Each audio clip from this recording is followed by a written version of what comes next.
Hi, AJ Hartley here, novelist, Shakespeare professor, fan of lots of things, including, of course, books. And I thought I would talk about a book that I read recently, which came out earlier this year because it intersects with a number of things that I'm interested in as a reader and as a writer and as a kind of, I don't know, whatever the hell I am, cultural critic or something. And the novel is Yellowface by R.F. Kuang. As I say, it came out this year, 2023. And it's a literary novel about an author, June Hayward, who is friends, not particularly close friends, but friends with a Chinese-American writer called Athena Liu. Athena is much more successful than she is. She's the sort of darling of a particular kind of literary publishing. And she dies early in the book. This is not to give anything away. And June basically steals her friend's book, which is a study of Chinese workers who were sort of conscripted in the First World War. And she repackages it and publishes it as her own novel. That's the start of the story. And it's really good. It's really smart and interesting and funny and shrewd and frequently bitingly satirical. As the title suggests, of course, a lot of that satire is particularly about the idea of a white woman producing a novel about a culture that she doesn't actually know much about and sort of doubling down on it in ways that get real sketchy real fast. You know, that her name is June Hayward. She decides to go by a longer version of her first name and her middle name, which is Song. So she goes by Juniper Song, which clearly has these sort of vaguely Asian associations, and takes these author headshots that make her ethnicity more ambiguous, and effectively, without ever claiming to be Asian herself, is clearly passing herself off as an Asian writer. And predictably, of course, if you've spent any time on Twitter looking at books, things go very badly, you know, and she is targeted in various ways, but not until the book has been extremely successful and profitable. Okay, so some of the satire is directed at the publishing industry, which is frequently represented as being sort of self-involved and obsessed with the markers of success in ways that make it sort of weirdly cultic and driven by a kind of herd mentality where people fasten on, this is the hot thing, and everybody gets on board. And this is, you know, true. There's a lot of this in publishing, especially in this little subset of publishing in the literary area. By literary, I mean as opposed to genre fiction. I'm mostly a genre fiction guy. My genre fiction is a little bit more literary than some. I write mystery and thriller and fantasy and sci-fi, but literary fiction is the kind of fiction which gets taught in universities, both in creative writing classes and in literary analysis and criticism classes.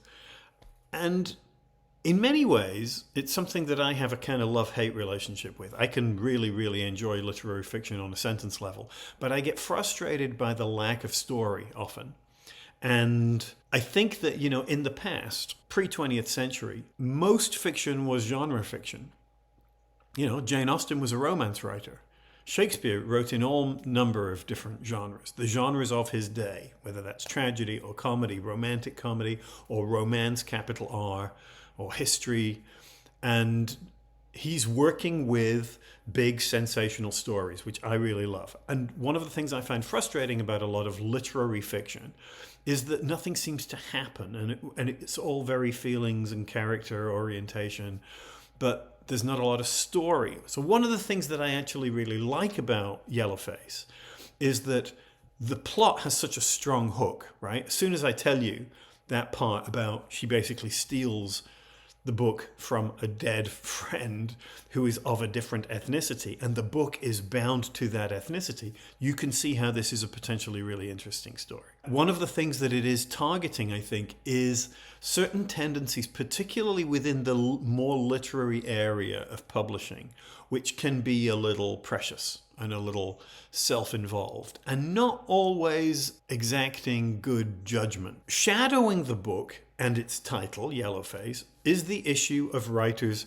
appropriating the stories of other people, particularly people of color, in ways which either misunderstand or misrepresent the experience of those people. And often these books perpetuate stereotypes or subordinate the characters of color to a kind of white savior narrative, in which the true hero of the story is the white character who rescues or otherwise saves the day, thereby centering the story really on them, on their morality and their skill sets and their centrality, which pushes the characters of color to the sidelines. They're made marginal even in their own stories. Now, another consequence of this kind of appropriation is the idea that white writers take these slots which might go to underrepresented authors. This is a bit more problematic to my mind.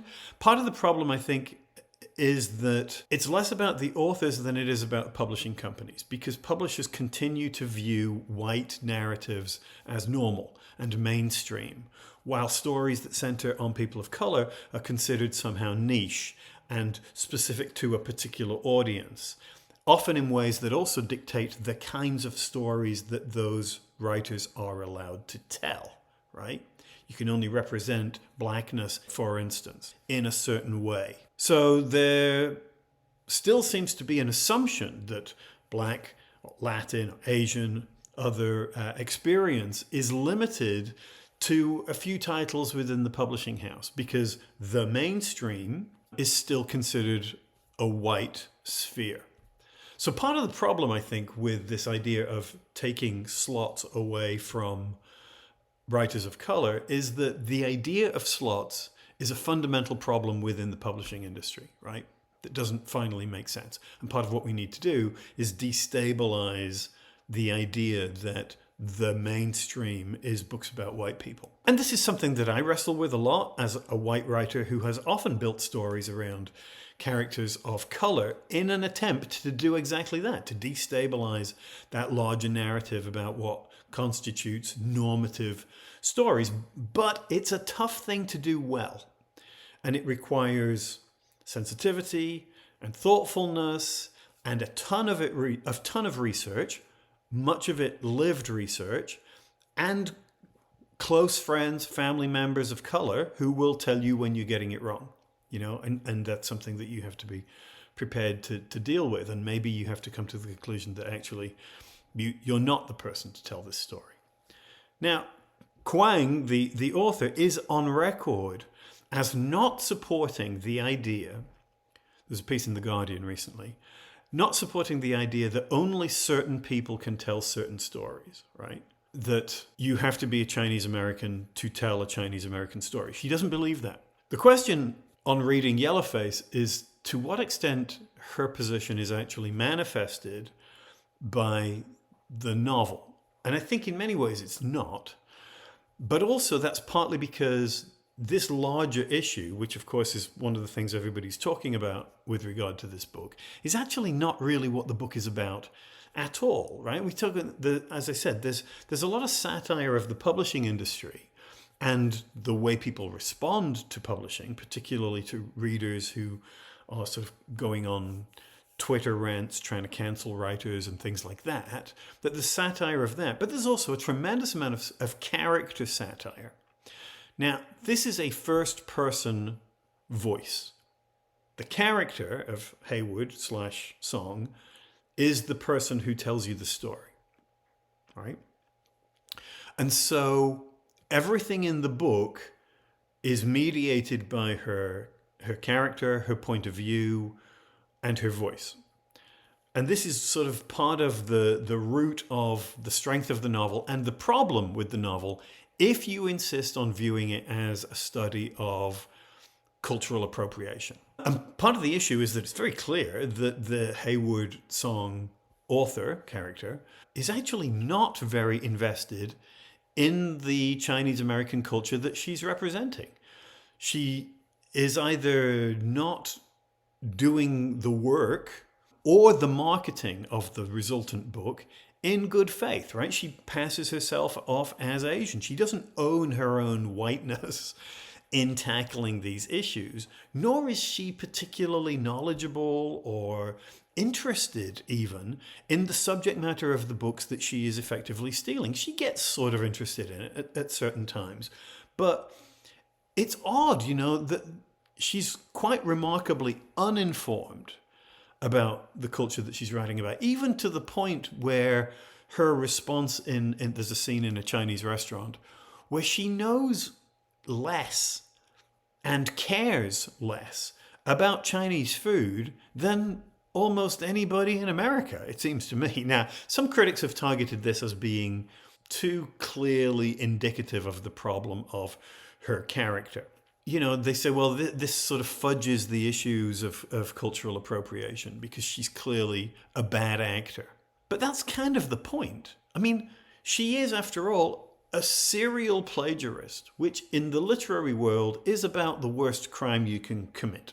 And that significantly blunts her critique of the liberal policing of the publishing world by both editors and readers, especially through Twitter. She's not merely appropriating a cultural position, she's literally stealing someone else's work.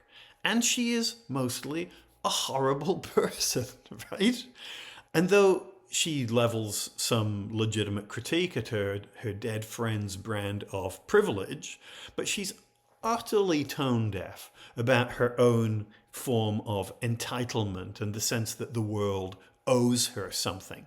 Now, for me, this latter factor was particularly affected by the fact that I consumed the book as an audiobook. I love audiobooks, but the way you process a story through an audiobook is a little different from simply, reading a book, turning the pages, right? When it's just you and the words on the page and everything else is in your head. When you are dealing with an audiobook, you're getting the story, but you're also getting the actors' choices, the character ideas and things, which shape the product. And I'm not saying this is a bad thing. This is, it's a good thing in many ways. It just means that the two things are slightly different. And the job of the actor is to make that character feel completely plausible. Now, as I say, this is a first-person narration. So the actor has to be that character and believe in that character. And I think that I would have found the book funnier and less irritating had I simply read it rather than listening to it. Again, this is not a critique of either the actor or the audiobook as a thing. It's not. They're just slightly different things. But clearly, when you have the actor reading the book, you're going to get a certain version of the way that the character voice is absolutely sincere. And you don't have that slight distance from it that might make the irony of the thing a little bit more amusing, right? When you're simply reading something and you find what they're saying sort of sketchy or stupid or self-important or whatever, you're allowed to process that in a different way, I think, than when you're listening to the character do these things in real time in your head through their voice, right? I think the book is great. The story stalls a little around the 3/4 mark, and it struggles to sort of come together as a whole. And I think it's interesting that it's most compelling, I think, as a piece of literary fiction. It goes a bit off the rails when it starts to become something more like a thriller. And there are plot points and issues in the simple mechanics of how things unfold at the end, which I found somewhat implausible. And it maybe in a conventional thriller, I wouldn't have found them implausible because the whole book would have been like that. But in this, because the story is so good at anchoring everything in a very recognizable ordinary reality. The moment the story starts going into less ordinary areas, the plot mechanisms, to me, start to creak. That said, it was great, both as a window on the inner workings of the literary fiction world of publishing and a fine study in the control required to tell a first-person story, in which, as I said, every detail of the plot is shaped and mediated by the point of view and the voice of the character. This is a hard thing to do. I do it myself in some of my books, and it's difficult to be that the character, that the reader can only know what the character knows and can only experience it in the way that the character would shape it, right? So every line on every page is about character. It's about the personality of that person who's telling you the story as much as it is about plot. And I'd add that, to me, the criticism of the book, which I've seen some of, as not properly framing the question of cultural appropriation, is in part a misrecognition of the nature of fiction, whose job is to tell the story of characters rather than presenting a sociological, cultural, or political treatise. Academia and literary criticism sometimes gets this wrong, I think, mistaking the function of primary texts, that is, in this case, the novel, for that of secondary texts, that is, reviews, critical essays, issue-driven academic studies, which is the stuff that they produce. They want the novel to do that sort of high-level macro sociological political analysis for them. But that's not what novels are supposed to be. Novels are supposed to be stories about characters. And characters are quirky and individual, and their job is not to give you that 30,000-foot view of a particular issue or political problem. The pacing is excellent, and for a literary novel, there's a lot of event and plot development. I was really surprised at how quickly the story was moving. It doesn't get bogged down in sort of navel gazing, which is the thing that I hate most about a lot of literary fiction, or taking a delight in the sort of elegance of its own sentences. That, in part, is because of the point of view issue, right? That you don't get third-person, omniscient, beautiful description and storytelling, because what you're getting is the voice of the human. And it's superb in that respect. It never gets so internalized and self-referential that the story dries up entirely. It's not flawless, but then what is? I think it's brilliant, well worth the read, particularly if you're interested in Asian American culture and its representation, particularly if you're interested in the book publishing industry, particularly if you're interested in these kinds of questions of cultural appropriation and those sorts of issues. So yes, I strongly recommend it. 4.5 stars out of 5, which is pretty good. That's it. That's all I'm going to say. If you have suggestions for other books that I might review, drop me a line or put it in the comments. As ever, please like, comment, subscribe, check out my Patreon page. Thank you, patrons. Check out my merchandise. Most of all, of course, check out my books. Hideki has been out, 2 months or so in the US, has been out a few weeks in the UK, and seems to be well received thus far. All right, that's it. I will talk to you soon. Thanks very much. Bye for now.